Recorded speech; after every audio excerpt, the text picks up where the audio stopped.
masuk di Papua. Nah, sebenarnya itu kan agama yang masuk di Papua itu kan melalui Sultan Todore. Saya ingin membahas itu, tetapi kalau saya membahas itu berarti saya melihat di Papua Barat.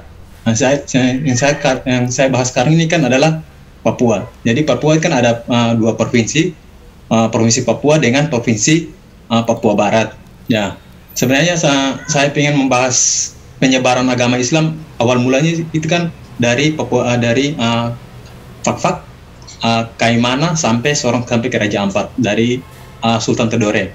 Nah, saya ingin membahas itu, tapi konteksnya berbeda karena saya itu lagi bahasnya di Provinsi Papua, bukan di Provinsi Papua Barat. Nah, kalau untuk penyebaran agama di Provinsi Papua itu sendiri karena berdasarkan dari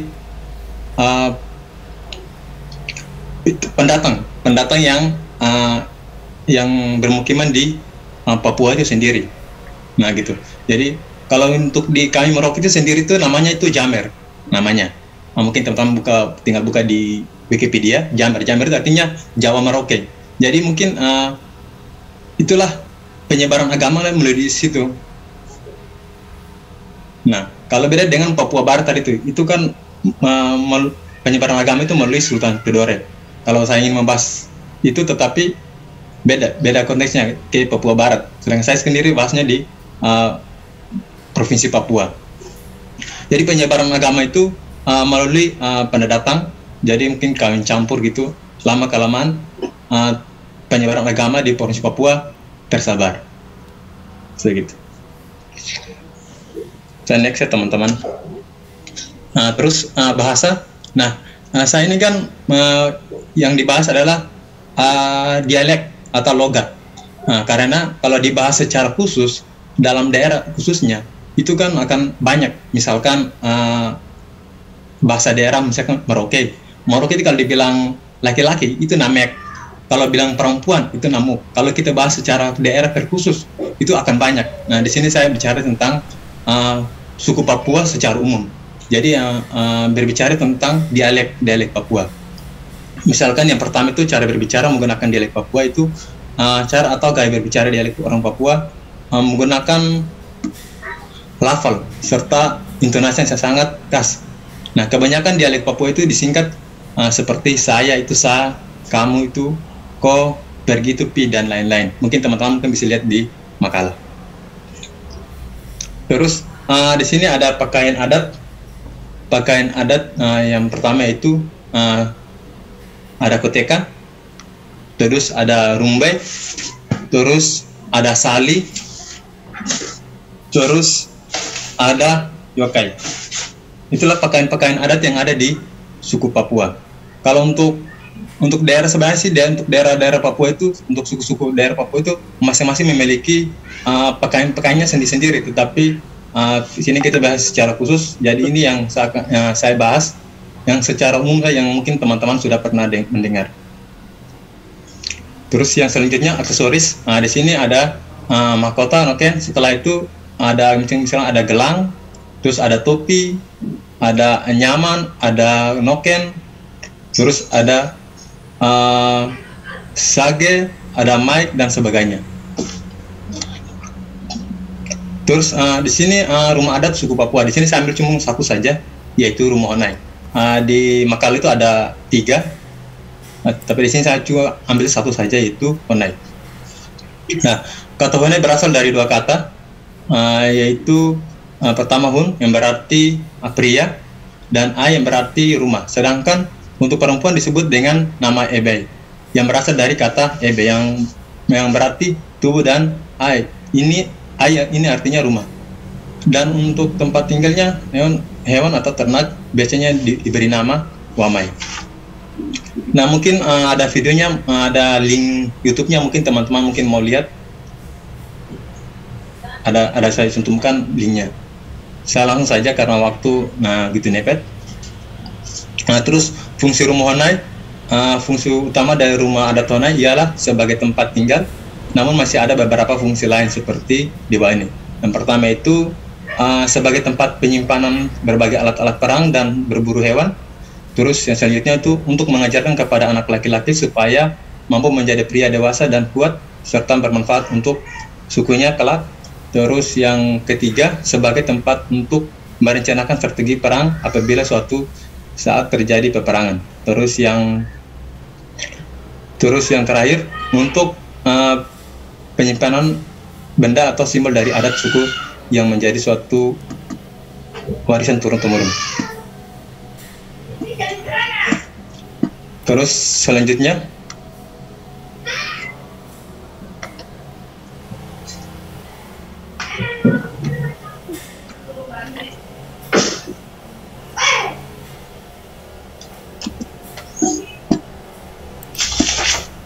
tidak gerak ya Mas, masih fungsi rumah. Terus makna dari filosofi rumah Hona yaitu pertama itu rumah adat merupakan bangunan yang telah sejak dahulu kala dan diturunkan dari setiap generasi. Di dalamnya tentu mengandung makna filosofi yang cukup banyak. Dalam hal ini rumah adat Papua yaitu Honai, bentuk melingkar pada rumah ini memiliki makna sebagai berikut. Yang pertama itu sebagai simbol menjaga kesatuan dan persatuan antar sesama suku. Yang kedua, bentuk sikap mempertahankan dan merawat budaya yang telah diwariskan oleh para leluhurnya. Terus yang ketiga, bentuk kekompakan dengan hidup di suatu atap rumah. Terus yang terakhir, rumah Honai merupakan simbol dari kepribadian, martabat, serta harga diri dari suku Papua yang harus dilestarikan dan dijaga. Terus yang selanjutnya itu kebudayaan yang dimiliki suku Papua. Yang pertama itu masalah perkawinan, yaitu Farbuk Bekaku, itu perkawinan murni. Di sini jenis perkawinan murni ini di kalangan masyarakat Biak memenuhi syarat-syarat utama norma adat Biak. Jenis perkawinan ini gampang atau begitu sulit juga terlaksana di kalangan orang Biak karena dipertaruhkan di sini adalah dadai atau harga diri. Nah, terus dan kedua pihak tersebut yang bersangkutan langsung dalam proses perkawinan adat tersebut. Di sini mereka menunjukkan bahwa harta dan kekayaan, kemampuan memberi mas kawin, disiplin dan jenis perkawinan mereka. Terus yang kedua itu Farubuk Manibo, itu artinya perkawinan kenalan. Di sini perkawinan kenalan ini itu seperti ada teman yang ingin memperkenalkan saudara perempuannya untuk menikah dengan saudara laki-lakinya. Karena di sini dilihat dari masa-masa persahabatan mereka, karena di sini sebagai wujud tindak lanjut dari niat orang yang berkenalan baik, artinya sebagai balas jasa dari kedua kenalan tersebut saling menguntungkan. Misalkan ketika salah satu kenalan atau teman lain dari himpitan atau kesulitan, dengan demikian maka kedua kenalan tersebut saling berkira untuk saling mengawinkan anaknya, kelak sebagai tanda persahabatan agar berlangsung persahabatan mereka terus menerus seperti itu. Terus yang ketiga yaitu Parbuk Bebur, itu kawin lari.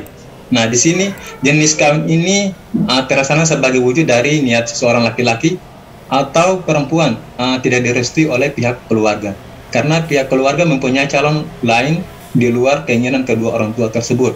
Nah, bila terjadi seperti itu, maka wanita bersangkutan mengambil keputusan lari kawin dengan calon suami yang telah menjadi pilihan dengan penuh risiko. Terus yang berikut, yang keempat, Fakbuk Minaksas. Di sini ada perkawinan pergantian tungku.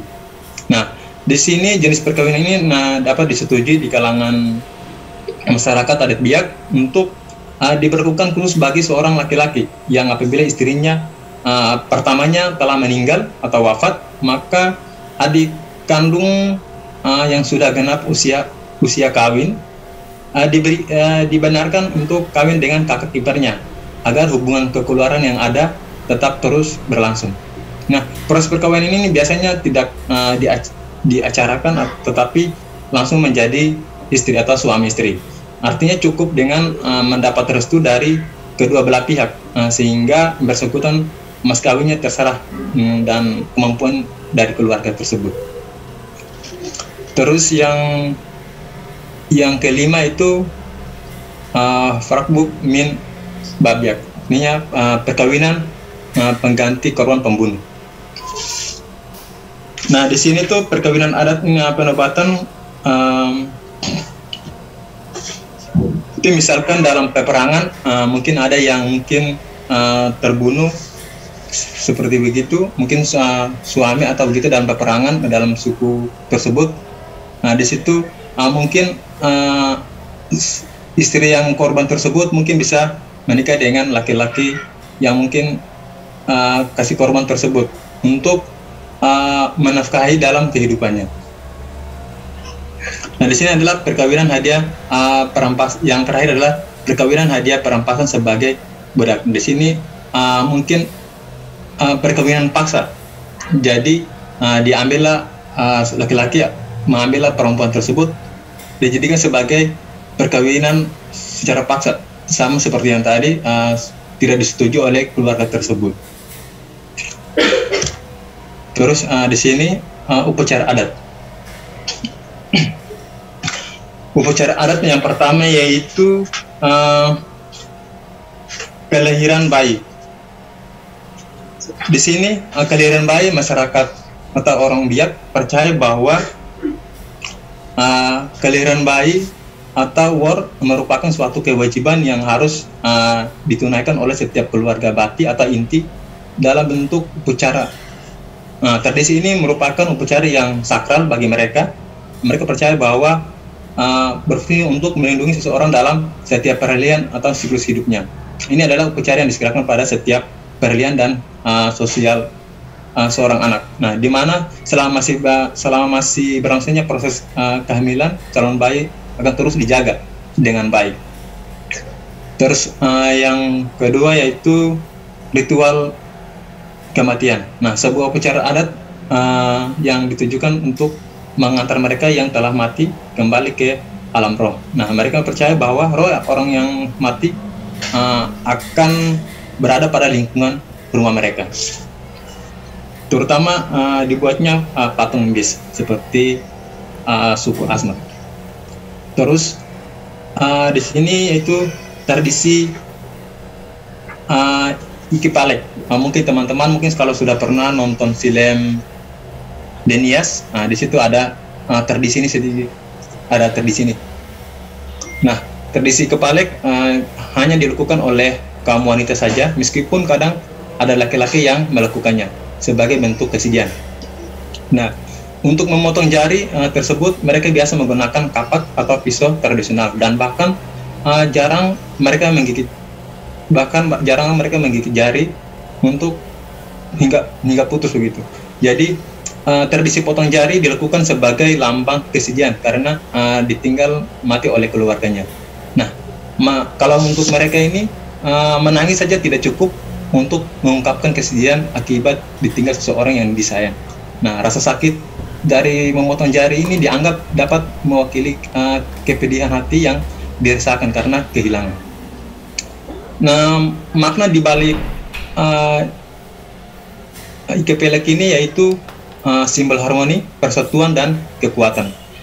Bagian ini juga menjadi lambang hidup bersama sebagai satu keluarga, satu rumah, satu marga, satu suku, satu nenek moyang, satu sejarah, dan satu bahasa dan satu asal. Nah, jika digabungkan jari-jari ini, jari-jari tangan ini memiliki kemampuan itu kesatuan dan kekuatan untuk meringankan setiap beban yang dalam pekerjaan atau dalam keluarga. Masing-masing jari ini akan bekerja sama sehingga dapat menghasilkan fungsi dengan sempurna. Namun apabila salah satunya hilang, maka kebersamaan dan kekuatan ini juga tidak akan sempurnanya. Sama seperti tadi, kalau keluarganya hilang begitu, mereka rasa itu tidak sempurna begitu, karena rasa paling sedih. Nah, sama seperti jari. Selanjutnya itu tradisi bakar batu. Nah, mungkin tradisi bakar batu mungkin teman-teman sudah pernah dengar ya. Nah, dari situ mereka mulai berkembang untuk membuat tradisi bakar batu. Disebut bakar batu karena masyarakat Papua memasak menggunakan batu yang terlebih dahulu dibakar. Bakar batu merupakan sebuah tradisi budaya nenek moyang masyarakat Papua dan warisan hingga kini. Nah, seiring dengan perkembangan membakar batu, di sini bukan cuma hanya memasak, tetapi juga dalam hal penjemputan tamu atau mungkin melaksanakannya perkawinan atau kelahiran. Ini juga ada video-videonya, mungkin teman-teman mungkin bisa lihat. Nah, terus selanjutnya itu kesenian. Yang pertama itu tari perang, terus yang kedua itu tari Sujojo. Nah, tari perang ini maksudnya merupakan salah satu tarian tradisional Papua, di mana tarian ini memiliki makna jiwa kepahlawanan masyarakat Papua, karena tarian ini menunjukkan jiwa seseorang yang gagah perkasa. Maka biasanya ditarikan oleh laki-laki dengan pakaian adat tradisional beserta perlengkapan perang. Terus mungkin tari Sujojo, mungkin teman-teman tidak familiar dengan tari Sujojo. Tari Sujojo dibuat untuk mencerminkan budaya warga Papua yang senang bergaul. Tarian ini dapat ditarikan dengan jumlah penari yang sangat banyak, tidak terpatok dengan jenis kelamin dan dapat ditarik oleh anak muda ataupun orang tua. Nah, tarian ini dinamakan Sujojo karena musik yang digunakan untuk mengisi tarian ini adalah Sujojo. Sejarah singkatnya tarian ini menceritakan seorang bunga desa yang banyak diidolakannya di kampung, karena tarian ini masih dilestarikan hingga sekarang ini.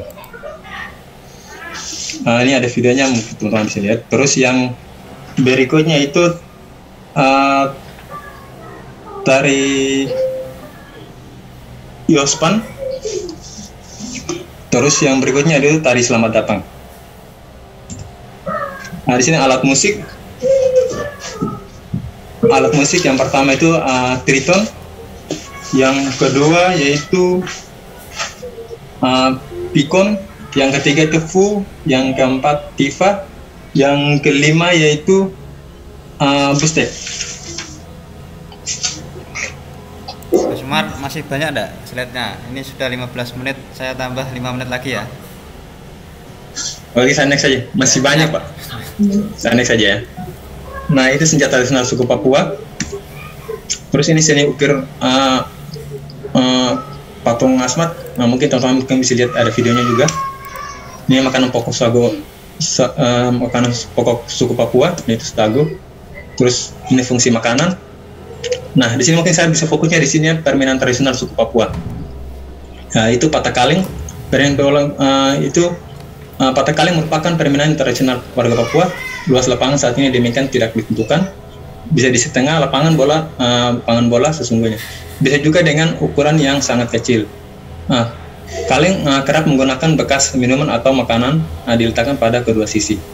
Nah, dimainkan oleh kedua kelompok dengan jumlah tak beraturan, tidak ada wasit juga hakim garis.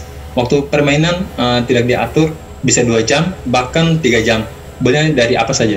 Nah, yang penting berbentuk bulat hingga bisa ditendang.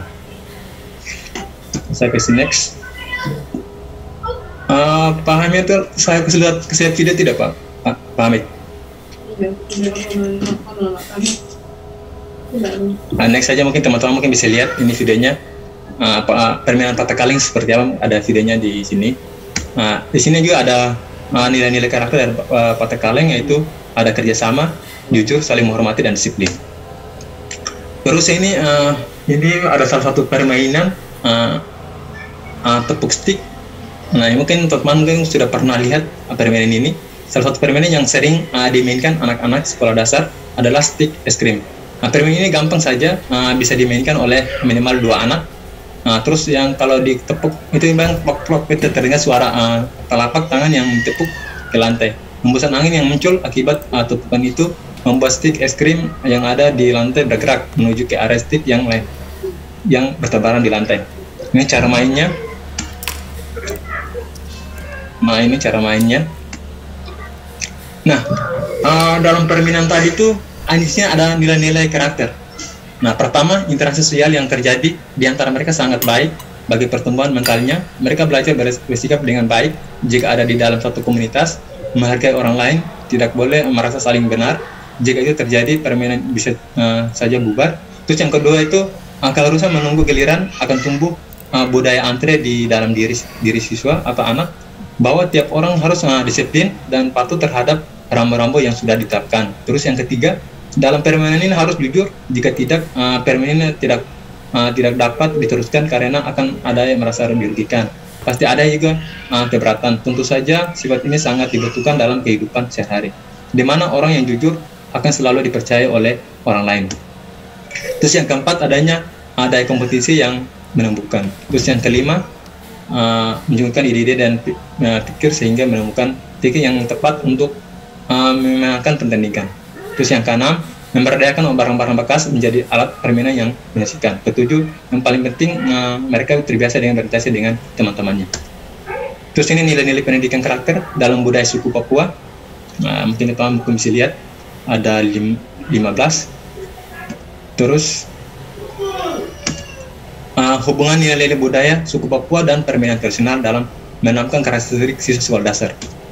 Nah, di sini ini keterhubungannya antara nilai-nilai karakteristik suku Papua dengan nilai-nilai karakter permainan tradisional. Terus ini implementasi nilai-nilai budaya suku Papua dalam pembelajaran untuk menanamkan karakter siswa sekolah dasar. Nah, untuk cara penerapannya seperti ini. Nah, sini ada kompetensi dasar integrasi budaya suku Papua. Di sini itu IPA, terus integrasinya itu gaya otot yang digunakan saat suku Asmat sedang membuat ukiran kayu. Nah, dalam proses membuat ukiran kayu atau patung, di sini ada bahasa Indonesia menunjukkan bentuk-bentuk. Kalau untuk integrasinya menunjukkan bentuk-bentuk pengucapan angka 1 sampai 10 dengan menggunakan berbagai bahasa daerah. Terus untuk IPS, keberagaman pekerjaan masyarakat sesuai dengan potensi daerahnya, seperti pembuatan ukiran kayu atau patung. Terus yang PPKN, integrasinya keragaman suku bangsa Indonesia, salah satunya suku Papua. Terus yang terakhir itu SPDP, mungkin integrasinya ke lagu daerah. Yang pertama tadi dalam muatan IPA, proses pembuatan ukiran kayu dapat dikaitkan dengan materi gaya otot. Nah, pembuatan ukiran kayu umumnya masih dilakukan secara tradisional dan turun-temurun dan nenek moyang. Adapun peralatan yang digunakan juga masih tradisional. Saya next saja yang kedua, muatan bahasa Indonesia dengan kompetensi dasar memahami kedudukan. Nah, fungsi dari agama bahasa Indonesia, pendidik dapat membuat persepsi tentang keragaman bahasa daerah di Indonesia dengan menunjukkan bentuk-bentuk pengucapan angka 1 sampai 10 dengan menggunakan berbagai bahasa daerah yang ada di masyarakat tersebut. Saya next saja. Terus yang ketiga, pada pembelajaran muatan PPKN itu sendiri. Contohnya pada tema kemajemukan, maka guru dapat menyiapkan materi budaya masyarakat Indonesia yang berbeda-beda suku, agama, bahasa, pendidikan, pekerjaan, status sosial, dan lain sebagainya. Saya next saja. Ini yang keempat, SBDP di sini dapat diinsersikan dengan menggunakan lagu daerah suku Asmat yang berjudul Mane. Lagu ini berisikan kebahagiaan dan sukacita suku Asmat dan melimpahnya berkah dari alam. Melalui lagu ini identitas suku Asmat sebagai pulau yang bermacam-macam ukuran yang semakin kuat. Nah, berdasarkan contoh di atas, budaya suku Papua dalam pembelajaran untuk pembentukan karakter bagi siswa dapat dilakukan dengan menyisipkan nilai-nilai karakter ke dalam berbagai mata pelajaran yang diajarkan di sekolah. Nah, nilai-nilai yang terkandung dalam budaya suku Papua tersebut tidak hanya ditanamkan secara teori dalam kelas, namun siswa harus mempraktikkan nilai-nilai tersebut ke dalam kehidupan sehari-hari sebagai pembiasaan. Terima kasih. Terima kasih Mas Umar. Ini catatan saya 18 menit ya. Mohon maaf. Tidak apa-apa, ini awal. Jadi tadi sekilas secara umum sudah kita melihat berwisata edukasi ke Papua. Jadi ada pembedaan ya antara Papua dengan Papua Barat, dan beberapa kabupaten memang memiliki ciri khas bahasa dan seterusnya tadi yang memang beragam. Untuk itu, untuk menambah kedalaman paparan Mas Umar, monggo teman-teman, utamanya bagi pembahas untuk menyampaikan ulasan ataupun kajian terkait dengan materi yang sudah disampaikan Mas Umar yang Pak. Moga teman-teman kami persilakan.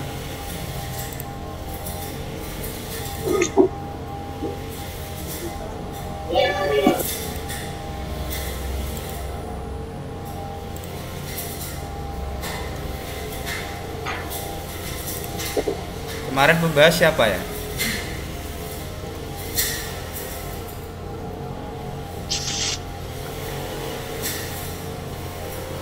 Ada atau tidak ini? Mas Ali. Mas Ali. Mas Ali, Ali dan ya? Mbak Vera. Mas Ali dan Mbak Vera. Mas Ali tadi hadir ya? Monggo Mbak Vera dulu. Mas. Kalau tidak apa Mas Ali mungkin sedang terganggu sinyalnya.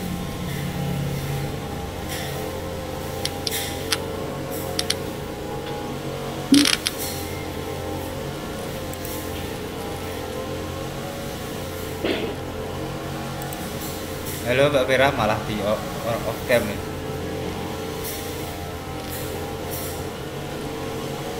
Ada pertanyaan atau tambahan Mbak Vera terkait dengan suku Papua?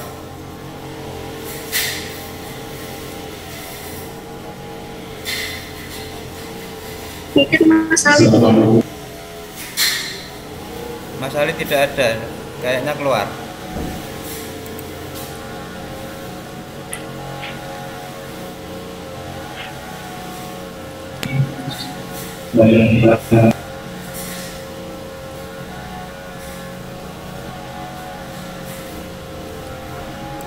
Monggo teman-teman yang lain sembari nunggu ya.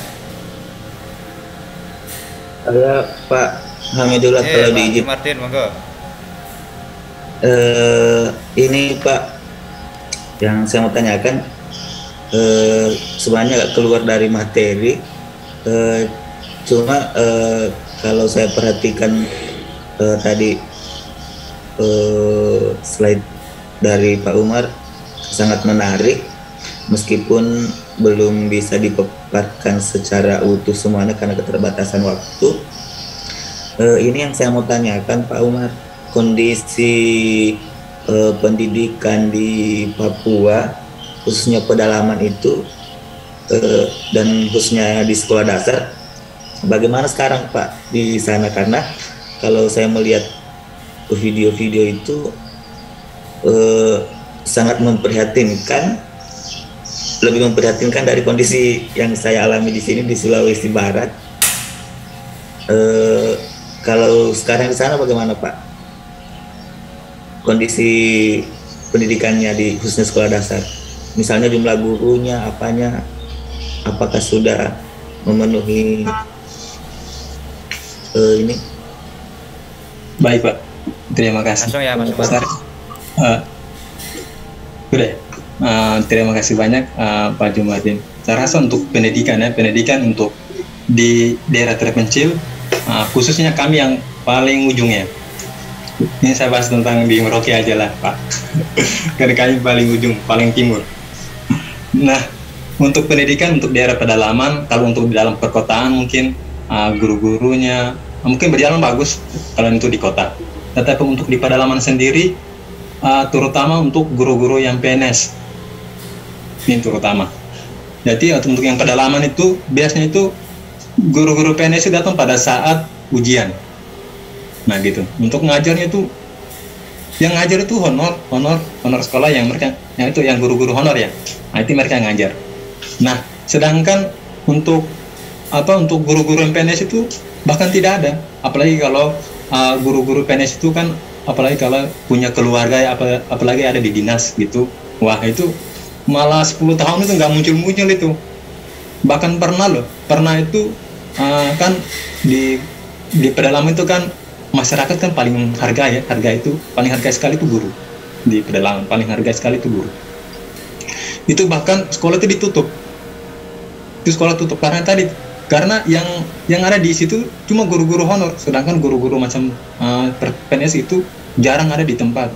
Mungkin pada saat mungkin ujian-ujian baru mereka datang. Nah seperti itu. Bahkan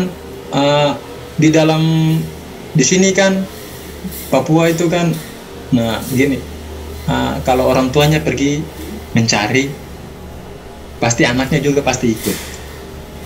Mungkin mencari apa aja, mungkin di laut atau di darat, ya pasti anaknya ikut.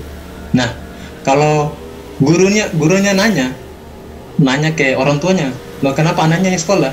Nah, orang tuanya jawab, loh ini kan anaknya saya, terserah saya mau sekolah dan tidak, terserah saya. Bahkan di sini itu gurunya pada saat ujian gitu, ujian sekolah begitu, gurunya datang cari anaknya, bukan SD tapi ini SMA ya, tapi cari ini yang SMA, yang tingkat SMA yang punya wawasannya sudah bagus lah gitu, tanpa perlu kita disuruh gitu. Itu bahkan guru-guru datang yang cari itu anaknya itu di rumah gitu. Karena tadi orang tua juga kurang memperhatikan. Nah, orang tua mungkin sibuk bekerja apa gitu, jadi kurang perhatikan. Kalau seorang guru menanya mereka, lo kenapa anakmu tidak sekolah begitu, pasti akan dijawab, ini kan anaknya saya, dia mau sekolah dan tidak, terserahnya dia. Nah gitu. Ini tingkat SMA. Kalau untuk SD jarang ya, untuk satu mungkin seperti, kalau untuk pernah ada kejadian seperti itu aja saya sampaikan gitu Pak. Ya, terima kasih Pak Umar. Terus untuk sekolahnya di SD, sekolah SD-nya memang maksudnya jaraknya antara SD 1 dengan SD lain jauh, atau memang dalam satu kampung itu kadang tidak ada sekolah, atau bagaimana Pak Umar? Nah, kalau untuk pedalaman itu kan pasti jauh lah, untuk antara desa dengan desa ini atau kampung-kampung ini jauh pasti. Nah, terkadang itu terkadang itu siswa itu kurang, karena tadi yang saya bilang tadi, orang tuanya pergi mencari, selalu tuh orang tua itu bawa anaknya pergi. Ya kadang-kala di dalam sekolah, dalam kelas itu terkadang itu satu kelas itu dibuat skat, satu kelas itu di skat, satu kelas ya, dikasih dikasih skat gitu, masing dikasih batas-batas begitu. Jadi satu ruangan itu kelas 1, 2 sampai 6 di situ. Padahal kan kelas-kelas lain tuh kosongnya banyak, karena tadi faktor tadi orang tuanya sering bawa anaknya itu, sampai mereka buat satu kelas, pakai satu kelas saja. Itu kelas 1, 2 sampai 6 itu pakai satu kelas. Jadi dibuat skat. Karena siswanya itu tidak ada, karena tadi faktor tadi tuh. Apalagi kan di Merauke kan kebanyakan itu kan perusahaannya banyak di Merauke. Jadi biasa orang tuanya kalau pergi bekerja itu bawa anaknya ke perusahaan, sampai anaknya tumbuh besarnya di perusahaan, sehingga untuk mau balik untuk ke perkampungannya susah. Begitu Pak.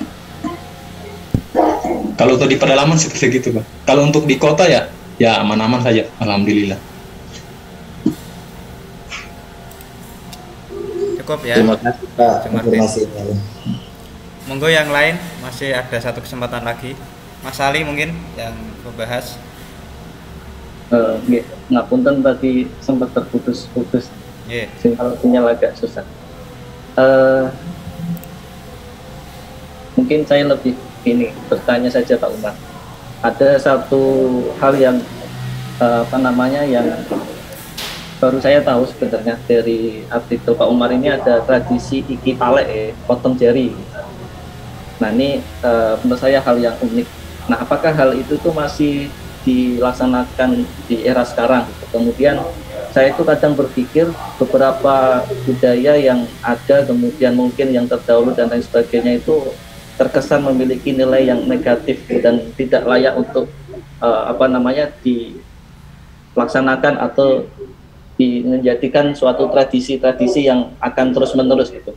Kadang saya berpikir kita sebagai seorang guru memang perlu memilah-milah hal-hal yang perlu kita sampaikan ke siswa, dan hal-hal yang memang perlu kita tidak perlu kita sampaikan, atau kalau memang kita perlu sampaikan maka kita harus benar-benar berhati-hati dalam menyampaikannya, sehingga menjadi hal yang memang perlu menjadi suatu kajian, tapi tidak perlu untuk dilakukan atau dilanjutkan dalam generasi-generasi seterusnya seperti itu. Mungkin bisa ditanggapi oleh Pak Umar. Begitu Pak Umar. Terima kasih.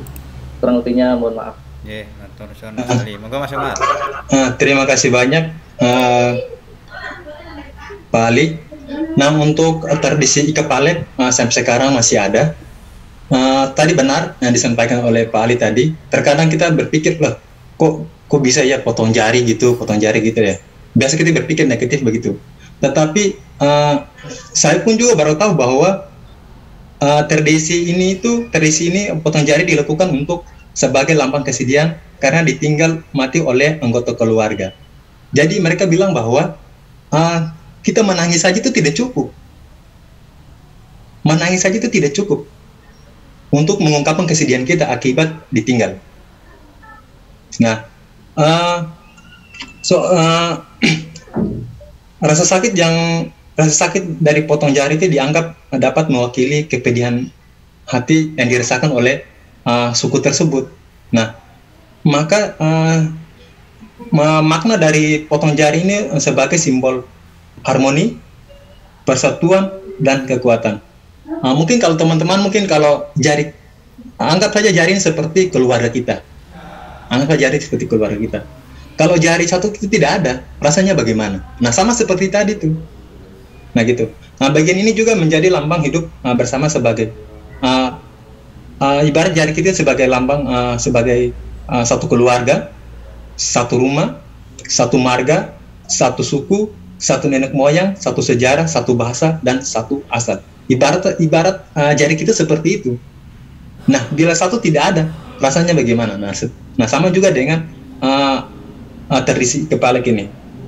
Nah, di sini jika digabungkan jari-jari tangan yang kita miliki ini memiliki kesatuan dan kesatuan seperti tadi yang sudah saya jelaskan tadi.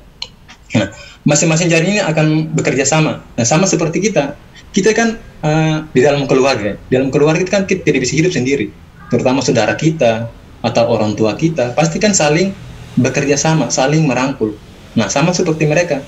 Nah, bila jari kita ini satu tidak ada, nah sama seperti tadi itu yang sudah dijelaskan tadi. Jadi, jadi kepalak ini sampai sekarang masih diteruskan secara turun-temurun, gitu teman. Atau mungkin teman-teman bisa lihat videonya. Mungkin teman-teman bisa lihat ada video linknya, teman bisa lihat. Gitu Pak Ali. Oke, maaf kalau Pak Umar Muslim kan ini? Mohon maaf sebelumnya.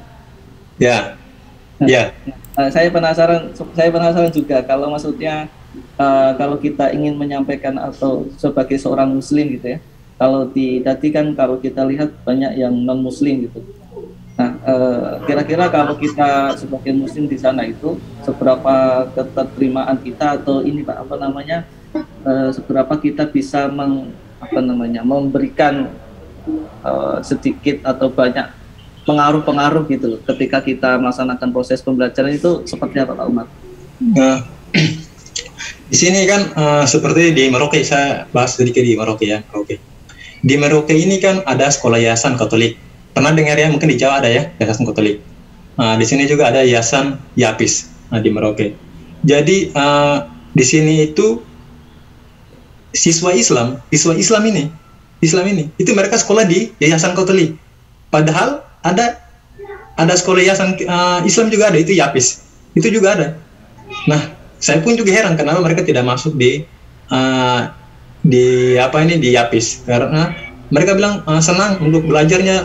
Orang tuanya bilang mereka senang karena di dalam pendidikan itu ada percampuran agama-agama lain. Jadi bukan saja di yayasan tadi itu bukan semuanya agama Katolik atau Protestan yang mengajar, tetapi ada Islam juga mengajar di situ.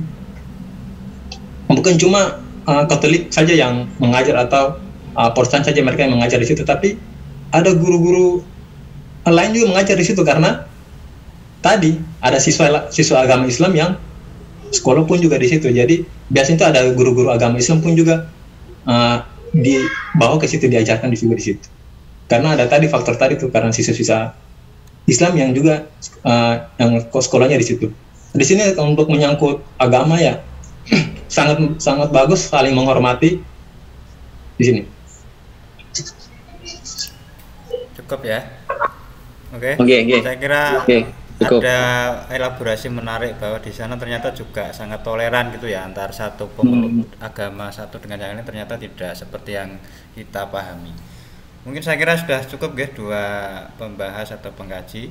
Sebelum kita lanjut mungkin dari Prof Wahab ada penguatan Prof, monggo Prof. Terima kasih Mas Umar dan Mas Hamidullah yang sudah mengantarkan diskusi pada pagi hari ini, terutama fokus tentang budaya Papua. Jadi tadi disebutkan belakangan ini Papua tidak hanya menjadi satu provinsi, tapi 2 provinsi. Bahkan juga ke depan ada usulan untuk mengembangkan provinsi baru, tapi sampai hari ini belum. Ya. Nah, apa yang disampaikan tadi betul bahwa beda antara Papua dan Papua Barat.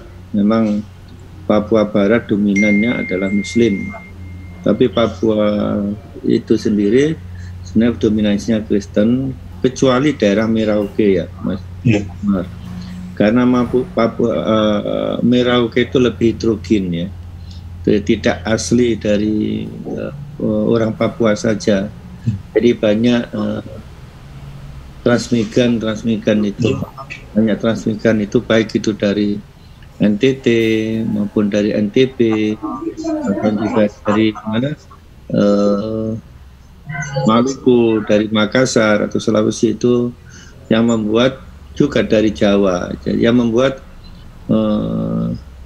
di Maluku kalau tidak salah ya, ini karena Mas Umar sendiri yang ada di sana, itu toleransinya lebih tinggi daripada yang ada di Papua sendiri ya. Kalau yang Papua itu dominasi, walaupun ada orang Islam, tapi dominasinya adalah Kristen Katolik. Tapi kalau Merauke itu walaupun masih di satu provinsi Papua, tapi orangnya lebih toleran. Jadi ini yang kalau tadi disebutkan yang terakhir bahwa di sekolah Kristen pun juga ada gurunya yang Islam dan juga ada murid-muridnya yang Islam. Dan sebenarnya ini bukan suatu kehebatan, tapi ini konsekuensi hukum. Jadi Undang-Undang Diskriminasi itu memang mengisyaratkan bahwa setiap siswa dimanapun dia belajar, baik di negeri maupun swasta, itu mendapatkan pendidikan agama sesuai dengan agama siswa itu. Nah, dengan begitu maka kepala sekolah lah yang ambil polisi bagaimana proses pendidikan agama di sekolah itu berjalan untuk semua. Maka kepala sekolah membuat kebijakan, disiapkan guru-guru yang sesuai dengan yang dibutuhkan oleh siswanya. Jadi tidak terutama di negeri. Swasta pun sebenarnya harus mengikuti undang-undang itu. Tidak boleh orang yang mahasiswa yang lain diberi agama oleh yayasan. Nah ini adalah tuntutan konstitusi. Jadi yang jelas kita bisa belajar banyak dari Merauke. Merauke itu betul-betul di salah satu daerah Papua yang toleransinya itu tinggi sekali, sehingga tidak perlu khawatir kalau apalagi dengan berdirinya perguruan tinggi negeri ya, Universitas Merauke, apa namanya Mas? Musamus Prof. Ya, Musamus. Itu teman saya itu yang rektor pertama kali itu, yang baru aja meninggal itu ya, beberapa saat setelah dibukukan guru besarnya. Bahkan juga Musamus itu punya kerjasama dengan UNY ya. Iya. Beberapa dosen kita kirim ke sana ya, dan mereka juga dikirim ke UNY ya untuk meningkatkan kompetensi dan juga kualifikasi akademik. Itu berjalan dengan baik. Sejak saya udah punya niatan ke sana, sampai selesai belum sempat aja ya. Padahal sudah ditunggu-tunggu di sana, tapi karena kesibukan di kampus dan juga tugas-tugas senam PTN, SBMPTN tidak sempat. Selanjutnya tadi disinggung dengan yang terkait dengan kondisi yang ada di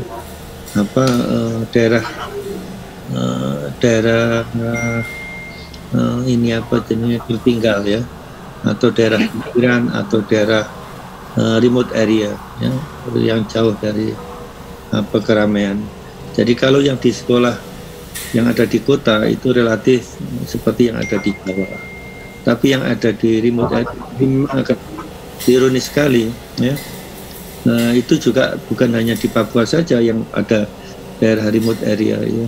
Di Kalimantan ada, Sulawesi juga ada, NTT juga ada ya, dan juga di tempat-tempat yang lain, bahkan Jawa pun juga ada. Jadi jangan dikira di Jawa itu tidak ada daerah yang yang terisolasi, ada juga, termasuk yang di Banten dan juga di Jogja sekalipun juga ada, di Kulon Progo itu yang daerah pegunungan yang jauh dari kota Wates. Nah, yang menarik itu memang tadi, jadi itu adalah fenomena nasional. Jadi guru-guru negeri itu sudah dapat gaji tiap bulan, tapi prakteknya itu adalah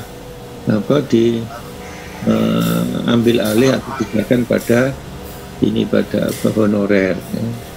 Justru yang ngajar honorer, dan guru honorer itu belum tentu memiliki kualifikasi. Ini kan pengorbanan. Jadi sebenarnya ini adalah pengingkaran amanah. Jadi tidak boleh berkepanjangan, tidak boleh dijadikan kesempatan apalagi sampai 10 tahun tidak pernah menginjakkan kaki di mana dia ditugaskan. Ini kan berarti kan mendolimi diri sendiri dan orang lain. Mau uangnya, tidak mau tugasnya.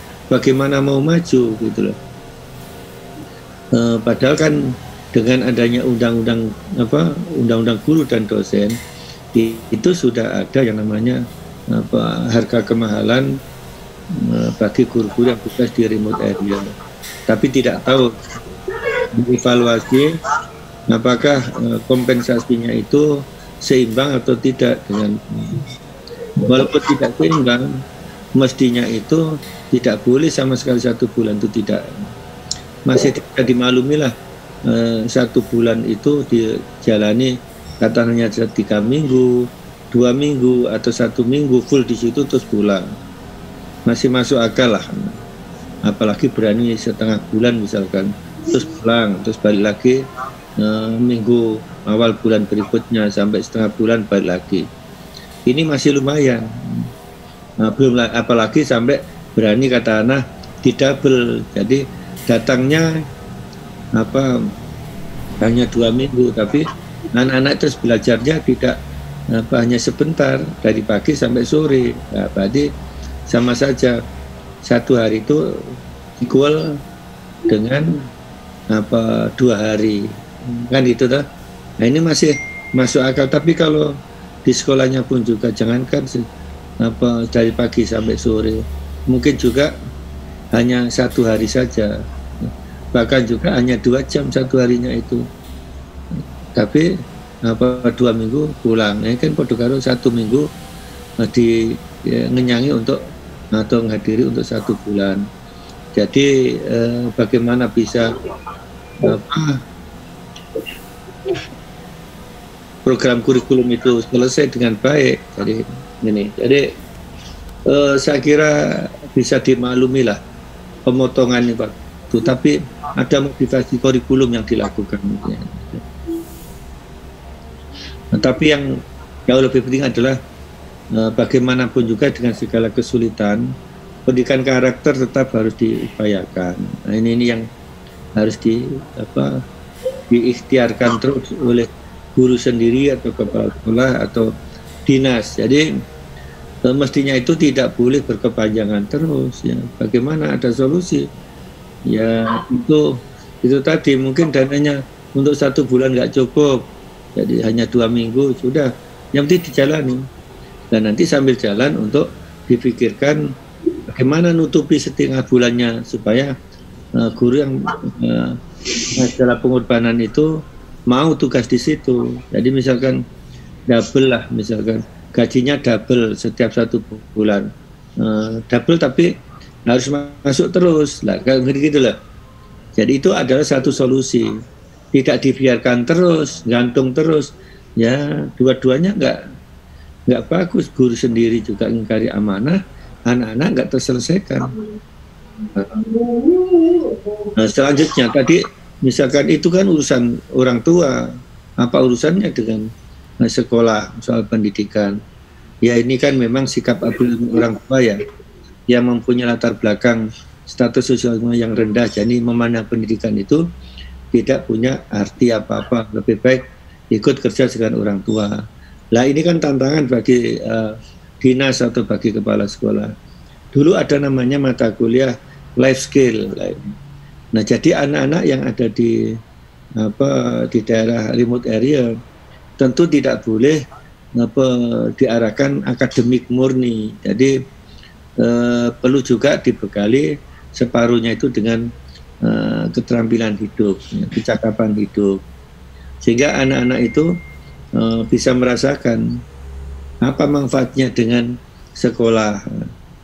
Nah, kalau itu bisa dikontrol dengan baik, maka sampai pada pembentukan karakter dan sebagainya, maka bagaimanapun juga secara perlahan-lahan hasilnya pendidikan bisa dirasakan, dan nanti imbasnya orang tua juga menikmati hasil pendidikan itu, kalau memang dilakukan dengan serius.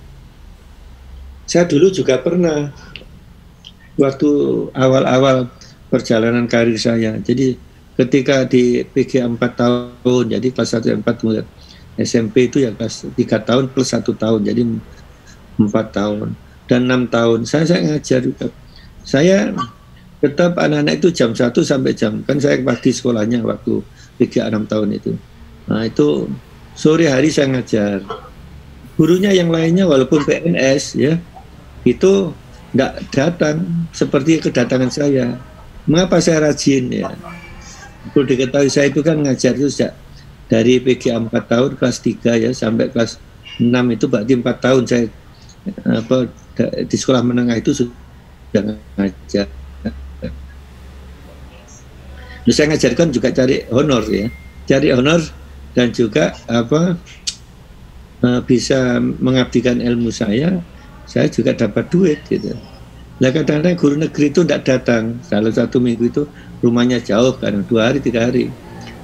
Anda bisa bayangkan ya, kalau di sekolah desa itu kan anak-anak bawa snack sama minum itu kan gantian ya.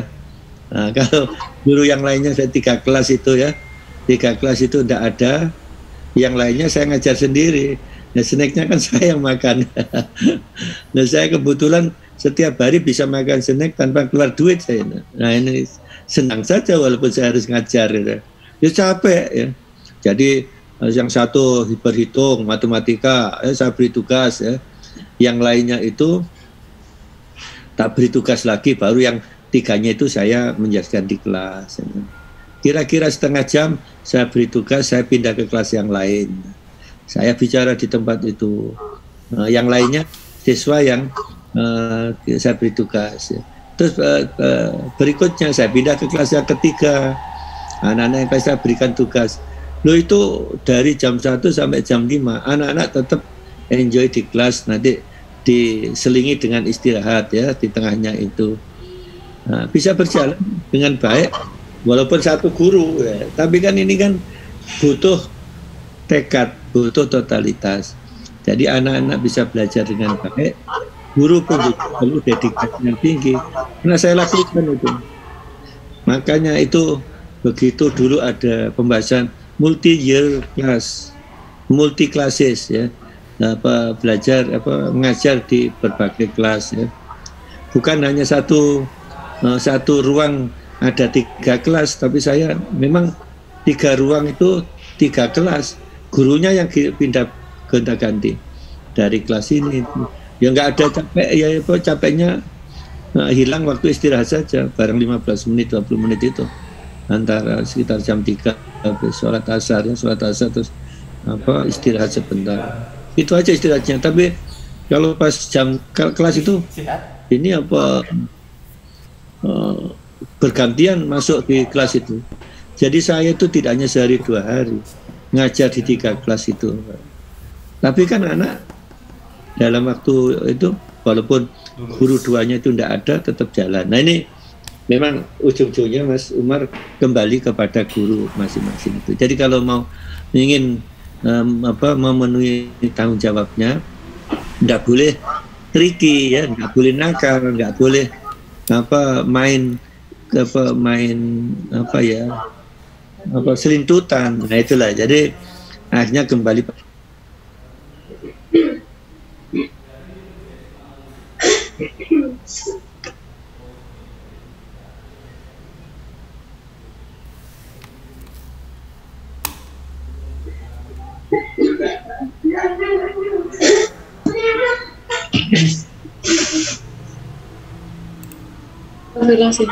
apa terjeda ini ya videonya ya?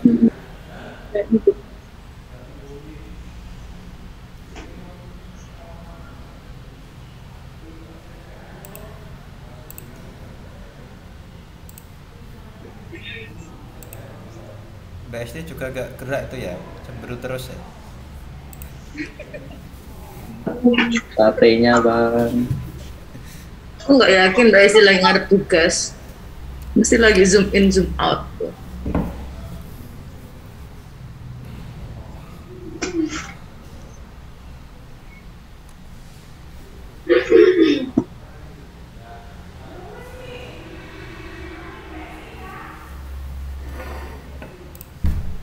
Lanjut Bali.